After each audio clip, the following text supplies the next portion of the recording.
ఈరోజు మనం ఆహారంతో ఆరోగ్యంలో ఒక పురాతనమైన పూర్వకాలం పెద్దలు చేసుకునే ఆహారాల్లో ఇది ఒక ఔషధీయుక్త ఆహారం అన్నమాట.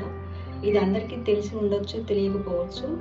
దీని పేరు మాత్రం నల్లేరు అంటారు మామూలు వాడుక భాషలో.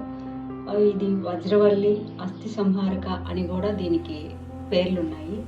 అస్థి సంహారక, వజ్రవల్లి అని ఎందుకన్నారంటే విరిగిన ఎముకల్ని అతికించడంలో, అంటే అతుక్కోవడంలో, పెలుసుబారిన ఎముకల్ని గుల్లబారడం అని కూడా అంటారు. అవి కూడా మళ్ళీ పూర్వస్థితికి వచ్చి అవి ఆరోగ్యంగా ఉండటం కోసం కాల్షియాన్ని చాలా రిచ్గా ఉంటుందన్నమాట. చాలా ఎక్కువ ఫైబర్ ఉంటుంది.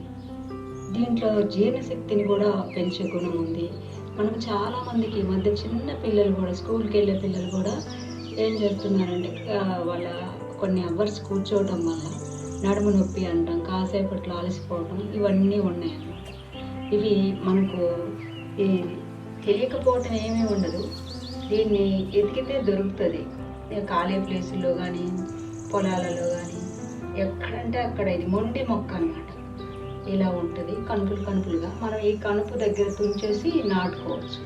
నాటితే ఈజీగానే పెరుగుతుంది అన్నమాట. ఇక్కడ ఈ కనుపు దగ్గర ఇలా పెట్టేస్తే మొక్క పెరుగుతుంది అన్నమాట.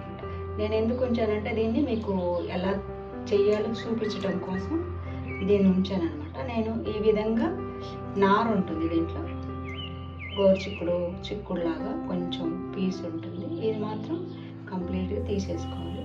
లోపల ఉండేది ఇలా ఉంటుంది. దీన్ని మనం తుంచి మనకి ఎంత సైజులో కావాలో ముక్కలు, ఇవి నేను ఒక కప్పు వరకు, పెద్ద కప్పు నిండా తీసుకున్నాను. కడిగి శుభ్రంగా పెట్టుకున్నాను. ఆకులు కూడా వాడుతున్నాను. ఈ కాడల్లో ఎంత మంచి గుణాలు ఉన్నాయో ఆకుల్లో కూడా అంతే మంచి బెనిఫిట్స్ ఉన్నాయన్నమాట మనకు హెల్త్కి.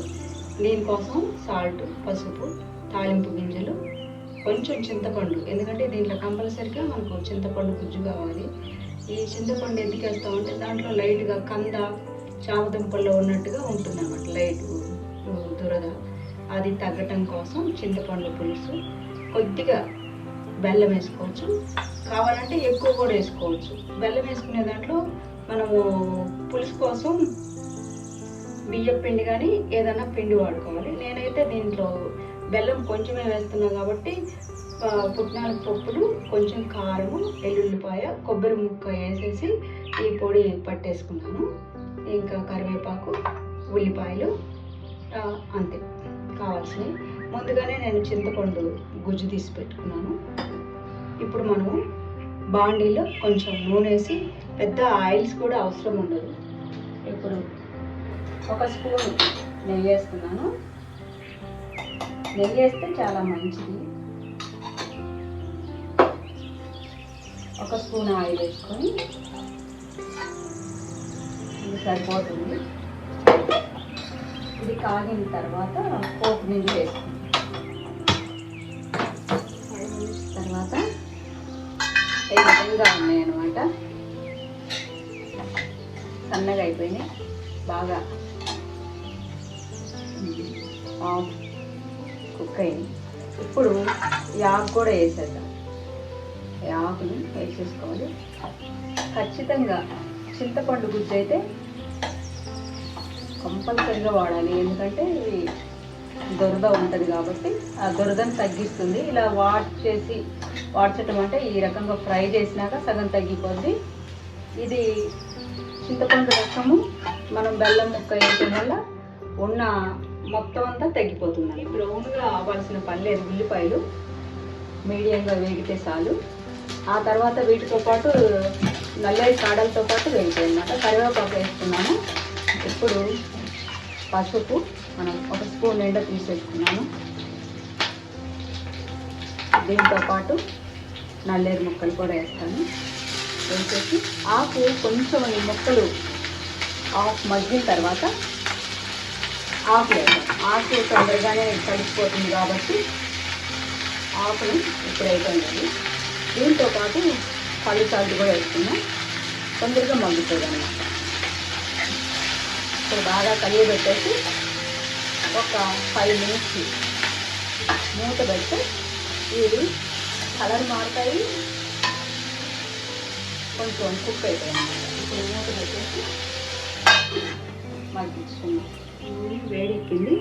మనము పోపు గింజలు ఇందులోనే ఇవన్నీ ఉన్నాయి.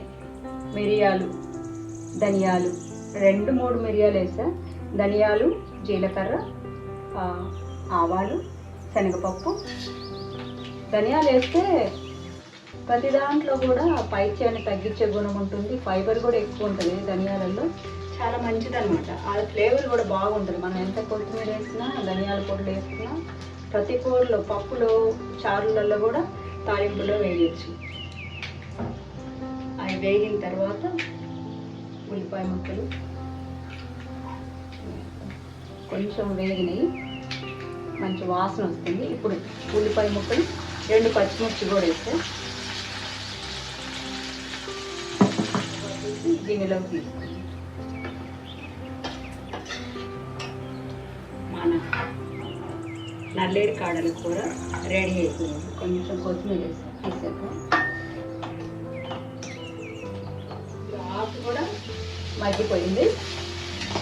ఇందులో చిన్న ముక్క, చింతపండు రసం వేసి ఇంకొక 5 నిమిషాలు చింతపండు పులుసు వేసి పట్టేలాగా ముక్కలకి మూత పెట్టేసి ఒక 5 నిమిషాలు మగ్గించుకున్నాం. గంట బాగా పులుసులో ముక్కలు ఉడికిన తర్వాత ఈ పొడి మనం ఏదైతే చేసి పెట్టుకున్నామో ఆ పొడి కొంచెం వేసి కలుపుతాం. ఎంత కావాలో అంత, ఎంత చిక్కదనం కావాలో అంత సరిపోతుంది. ఒక్క 2 మినిట్స్ ఆగి తీసేద్దాం. మళ్ళీ మూత పెట్టేసి ఒక 2 మినిట్స్. నల్లేరు కాడల పులుసు చాలా బెనిఫిట్స్ ఉన్నాయన్నమాట. వెయిట్ లాస్కి పనిచేస్తుంది. రక్తంలోని చక్కెర స్థాయిల్ని తగ్గించి ఈ డయాబెటిక్ పేషెంట్కి చాలా మంచిదన్నమాట. జీర్ణశక్తిని పెంచుతుంది. ఫైబర్ ఎక్కువ ఉంటన్నమాట. దీన్ని అధికంగా ఫైబర్ ఉంటుంది కాబట్టి దగ్గు, కోరింత దగ్గు, కఫాన్ని తగ్గిస్తుంది. మనకు యాంటీ ఆక్సిడెంట్స్గా పనికి చేస్తుంది. ఎముకలను దృఢపరిచి చాలా స్ట్రాంగ్గా ఉంచుతుంది. ఇంకా ఇందులో భాస్వరం, విటమిన్ సి, సెలీనియం ఇలాంటి ఖనిజాలు కూడా ఉంటాయి. ఇంత మంచి వైద్య గుణాలు ఉన్నాయి ఇందులో. చాలా అంతరించిపోతున్నాయి ఈ వంటలు కూడా. ఇది ఎంతో పురాతనమైన, ఎప్పుడుదో అసలు 100ల సంవత్సరాల క్రితంది. అప్పటి నుంచి కూడా ఇప్పటి వరకు ఇది ఆయుర్వేదంలో కూడా దీని గురించి తెలుసు. ఆయుర్వేదంలో ఇది పౌడర్గా కూడా దొరుకుతుంది. అది పాలల్లో వీటిలో కలుపుకొని తాగొచ్చు డాక్టర్ సలహాతో అన్నమాట. ఇది చాలా మంచిది. ఈ నంజు జబ్బుల్ని కూడా తగ్గిస్తుంది అన్నమాట.